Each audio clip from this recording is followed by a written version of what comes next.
Hey guys, तो कैसे हो सारे। आज मैं इस वीडियो में बात करने वाला हूँ डार्क सीजन 3 के स्पॉइलर को लेकर। तो सबसे पहले ही मैं आपको स्पॉइलर वार्निंग दे रहा हूँ। अगर फिर भी आपको ये वीडियो देखनी है तो यू कैन वॉच इट। तो चलो भाई, हम लोग स्पॉइलर के बारे में बात करते हैं।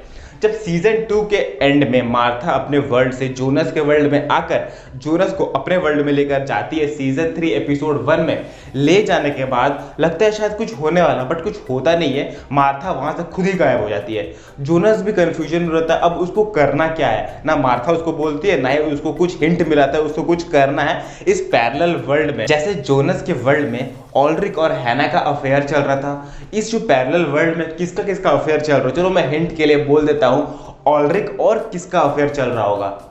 शार्लेट का। जब ये सीन आता है ना, देख के बिल्कुल भरोसा नहीं होता। जितना मैं कंफ्यूजन में था ना, उससे ज्यादा खुश तो ऑल्ड्रिक था, क्योंकि शार्लेट और ऑल्ड्रिक दोनों एक ही साथ काम करते हैं। ऑल्ड्रिक के लिए तो अच्छा है ना, एक ही जगह काम करो और एक ही जगह सब कुछ सलटा लो। वाह डायरेक्टर साहब, क्या गजब। ऑल्ड्रिक के बारे में बहुत सोचे हो। और जैसे उसमें हैना डेस्पो थी ना, इसमें ऑल्ड्रिक डेस्पो होता है। अब आते हैं फ्रांसिस्का एंड मैग्नस पे। इन दोनों का भी थोड़ा बहुत लोचा होता है। जैसे जोनस के वर्ल्ड में फ्रांसिस्का और मैग्नस का जो रिलेशनशिप होता है वो तो सेम ही होता है, लेकिन बेचारी फ्रांसिस्का के साथ बहुत गलत होता है। उसको इसमें डम बना दिया जाता है, लाइक एलिजाबेथ। और एलिजाबेथ को बोल चाल का थोड़ा सा एकदम दे दिया जाता है फ्रांसिस्का जैसा। पैरेलल वर्ल्ड में एलिजाबेथ का फायदा बहुत हुआ है। ये सब सुनकर अगर आप लोगों को थोड़ा सा भी कंफ्यूजन लग रहा है तो मैं अभी भी वार्निंग दे रहा हूं भाई। सीजन 1 एंड सीजन 2 को जाकर कॉन्सेप्ट क्लियर नहीं है तो सीजन 3 मत देखना, वरना बहुत ही बड़ा लॉस हो जाएगा आपका। जैसे सीजन 1 के एपिसोड 1 में ऑल्ड्रिक आता है ब्रेकफास्ट करने हैना के पास। कौन सा वाला ब्रेकफास्ट, शायद मेरे को समझाने की जरूरत है नहीं, मेरे ऑडियंस बहुत समझदार है। वैसे ही मैग्नस के पास आती है फ्रांसिस्का ब्रेकफास्ट करने के लिए। उसके बाद जब सारा ब्रेकफास्ट हो जाता है, वही सेम बैल्कनी से उतरती है।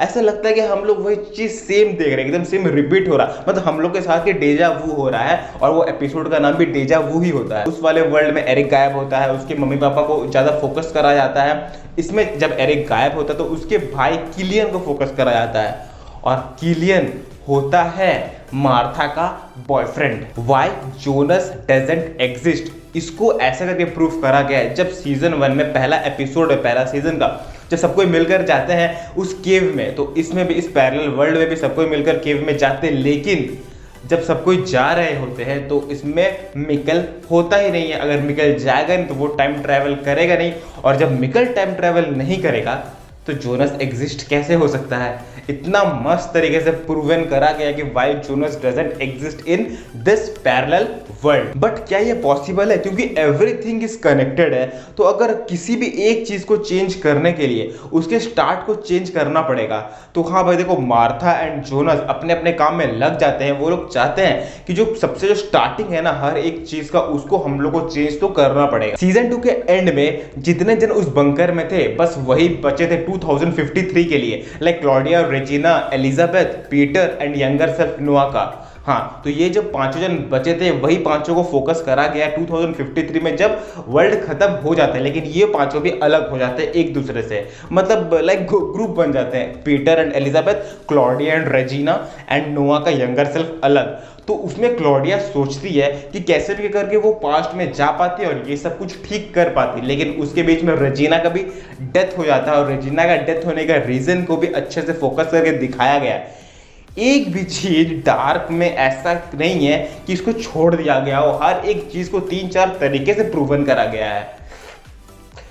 गजब। एंड सीजन 2 के एंड में और 4 जन टाइम ट्रैवल करे थे, Bartosz, Magnus, Franziska and stranger Jonas. ये चारों टाइम ट्रैवल करके कहां पहुंच जाते हैं वो होता है, वो ईयर तो याद नहीं आ रहा है। मैं इतना बोल सकता हूं कि सिक मुंडस क्रिएटिव एश जब बना नहीं था उसके पहले का, और यही लोग का जो टीम होता है जो ये फाउंडेशन करता है सिक मुंडस का।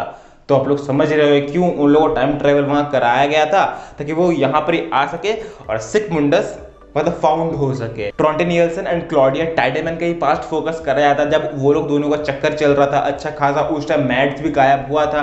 तो बेसिकली हर चीज को क्लियर करते हुए सीजन 3 में अब सब कुछ दिखाया गया है। वो सीन तो याद है ना, जब हैना पास्ट में आती है ऑल्ड्रिक के लिए, जिस जगह पे ऑल्ड्रिक फंस जाता है, तो हैना सोचती है अब पास्ट में जाना है, उसके साथ थोड़ा सा मतलब कि प्यार व्यार बढ़ाना है और उसको लेकर वापस आ जाना है या फिर वहीं सेटल हो जाना है। लेकिन हैना आती है ऑलरिक के लिए, फंस जाती है ईगॉन टाइडेमन के साथ, और ऐसा फंसती है कि हैना बेचारी प्रेग्नेंट हो जाती है। और ये जानने के बाद ईगॉन टाइडेमन भी हाथ जोड़कर वहां से चल जाता है। अब ध्यान से सुनना, हैना की बेटी होती है सिल्जा, जो फ्यूचर में जाकर बार्टोस की वाइफ बनती है, और बार्टोस और सिल्जा का जब मिक्सचर होता है तो उससे निकलता है हैना टॉबर अक्का नोआ, एंड दूसरी जब बेटी होती है तब निकलती है एग्नस। तो अब समझे एग्नस और नोआ कैसे भाई बहन हुए। इसका मतलब जोनस एंड सिल्जा भाई बहन हुए, बार्टोस का जीजा हो गया जोनस। दोस्ती को रिश्तेदारी में बदला गया है डार्क सीजन 3 में। अगर मैं सिंपल भाषा में हैना की लाइफ को फोकस करूं तो ऐसा निकलेगा, हैना का बेटा जोनस, हैना की बेटी सिल्जा, हैना का जमाई बार्टोस, ये तो क्लियर था। अब आते हैं हैना का ग्रैंडसन नोआ, हैना का ग्रैंड डॉटर एग्नेस। अब आते हैं हैना के दो हस्बैंड पे, पहला हस्बैंड माइकल कॉनवर्ल्ड एंड दूसरा हस्बैंड ईगॉन टाइडेमन। हैना के लाइफ में इतना ज़्यादा डार्कनेस भरा हुआ है कि सोचना नहीं पड़ता कि इस सीरीज को डार्क नाम क्यों दिया गया है। और आगे चलकर उसका जो सबसे बड़ा बेटा होता है जोनस, वही अपनी मम्मी को मार देता है।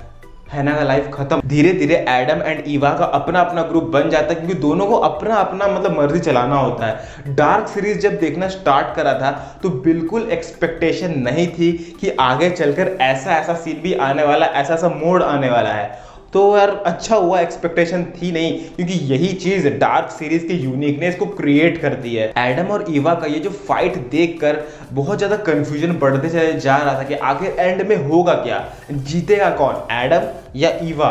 लेकिन हाँ, थोड़ा थोड़ा करके सीरीज क्लियर होते जा रहा था तो समझ में आने लग रहा था कि एंड में क्या हो सकता है। लेकिन जो एंड में हुआ वो तो अनएक्सपेक्टेड निकला। सीजन 2 में ये तो दिखा दिया जाता है कि नोआ एंड एलिजाबेथ की बेटी होती है शार्लेट। हाँ, जब ये हम लोग को पता चलता थोड़ा सा हम लोग कंफ्यूज हो जाते हैं। उसके बाद सीजन 3 में जब शार्लेट का जब मतलब कि बर्थ होता है तो शार्लेट खुद टाइम ट्रैवल करके अपने पास्ट में आती है। उसके पीछे भी एक रीज़न होता है, इसलिए शार्लेट अपने आप को चुरा के उस जगह पर अपने आप को पहुंचा सके जहां पर शार्लेट का जो मतलब बचपन था उसको होना चाहिए था।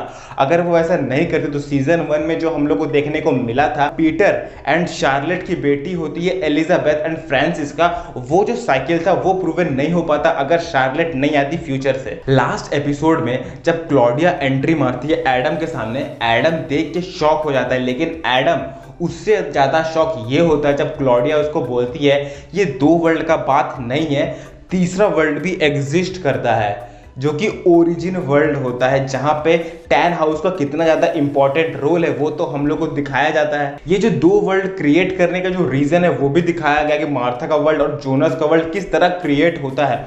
जब टैन हाउस ओरिजिन वर्ल्ड में से पहली बार टाइम ट्रेवल करने जाते हैं मशीन बनाने के बाद, उस टाइम पे वो टाइम ट्रैवल करते हैं जिस टाइम पे उसकी फैमिली अलाइव थी, क्योंकि उसको अपने फैमिली को वापस लाना था डेड से। क्या गजब यार। वो टाइम ट्रैवल करने की जगह वो अपने वर्ल्ड को 2 पार्ट में स्प्लिट कर देता है, जिससे जोनस एंड मार्था का वर्ल्ड बन जाता है और एक नॉट भी क्रिएट हो जाता है ओरिजिन वर्ल्ड के थ्रू। नॉट से मार्था का वर्ल्ड और जोनस का वर्ल्ड, ये दोनों एक साथ पूरा क्रिएट हो जाता है और कनेक्ट हो जाता है एक दूसरे से। तो इसलिए मार्था एंड जोनस दोनों मिलकर उस ओरिजिन वर्ल्ड में जाते हैं ताकि टैन हाउस के फैमिली को मतलब कुछ होने से पहले ही रोक सके, ताकि टैन हाउस का फैमिली अलाइव रहे, टैन हाउस को ना वो मशीन बनानी पड़े, ना ही अपने वर्ल्ड को 2 पार्ट में स्प्लिट करना पड़े। तो इसलिए मार्था एंड जोनस जाके उसकी फैमिली को तो बचा लेते हैं। जब टैन हाउस का फैमिली अलाइव होता है, टैन हाउस को ना वो मशीन बनानी पड़ेगी, ना ही अपने वर्ल्ड को 2 पार्ट में स्प्लिट करना होगा। अगर ऐसा होगा नहीं तो दोनों वर्ल्ड के जितने भी लोग थे वो लोग एग्जिस्ट करेंगे नहीं, यहाँ तक कि जोनस एंड मार्था भी एग्जिस्ट करेंगे नहीं। तो इससे होता क्या कि एंडिंग में सबको एज अ डिस्पर्शन इफेक्ट सबको सल्टा दिया जाता है। जितने लोग होते हैं सबका नॉन एग्जिस्टेंस होने का डिस्पर्शन इफेक्ट में दिखाया जाता है। बड़ी मस्त लगता है। अगर आप लोग ने वैम्पायर ओरिजिनल्स ये सीरीज देखी है, उसका एंडिंग अगर आप लोग को याद होगा तो ऐसा लगता है कि वैम्पायर ओरिजिनल्स का जो एंडिंग था उसको कॉपी कर लिया गया है डार्क सीजन 3 के एंडिंग को, क्योंकि उसमें भी डिस्पर्जन इफेक्ट से क्लाउड्स एंड एलाइजा माइकलसन को भेजा जाता है ऊपर। तो वो भी इमोशनल एंडिंग था, ये भी इमोशनल एंडिंग है। एंडिंग को देख के मेरे को लगा कि डायरेक्ट ने कुछ कॉपी करा है। तो गाइज मेरा ये स्पॉइलर टॉक तो हुआ खत्म। अगर आपको लगा कि आपके भाई ने थोड़ी सी मेहनत करी तो वीडियो को लाइक कर देना, वीडियो को शेयर कर देना, वीडियो के नीचे कमेंट करके अपना सजेशंस मेरे को बता सकते हो डार्क सीजन 3 के रिगार्डिंग, जो भी आप लोग को मेरे साथ शेयर करनी हो। जाते थे मेरे चैनल को सब्सक्राइब कर नोटिफिकेशन बेल ऑन करना ताकि हर एक वीडियो की नोटिफिकेशन आपको मिल जानी चाहिए। मैं आपसे मिलता हूँ नेक्स्ट वीडियो में, तब तक के लिए बाय।